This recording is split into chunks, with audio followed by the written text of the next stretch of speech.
One of the things that I think a lot of people are worried about with Cuba is that when you look at the country today, you see that every single sort of aspect of civil society has been destroyed. I mean, there really are no civil institutions, and maybe the church has survived in some way, but even that is pretty weak.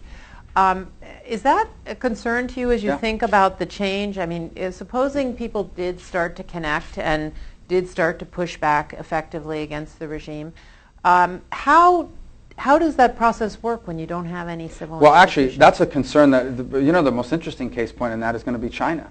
As people from China emerge from poverty into the middle class and have access to buying and purchasing power, and they're going to find that they don't have any civil institutions or civil institutions in society that regulate right and wrong and morality. You can't legislate morality. There's institutions in society that create that for you. It's one of the it's not the hidden strength, it's one of the strongest things about America. One of the things that makes us so resilient and the greatest nation on earth.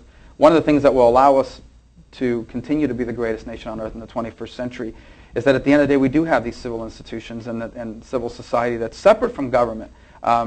Helps regulate society among ourselves about what's right, what's wrong, what's the right way to do things, the wrong way to do things. It's the reason why we're very charitable people. The government doesn't make us. Clearly, I'm glad that we get a tax benefit for charitable giving, but that's not the reason why Americans give more to charity than anyone in the world. It's because we have civil institutions that have taught us that we have not a legal obligation, but a moral obligation to help others that are less fortunate than ourselves.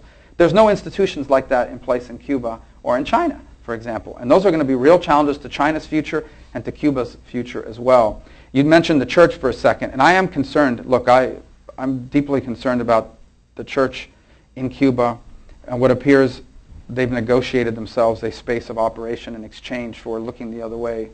And I think what you saw last week where the cardinal invited Castro thugs to come into the church and remove people, where the church has actively participated in exiling dissidents, somehow exiling someone to Spain as a humanitarian measure.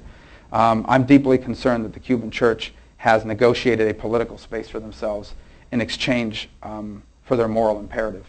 And I hope that the Pope's visit doesn't reinforce that arrangement, because I think it perverts and undermines the moral strength of the church in Cuba now and moving forward.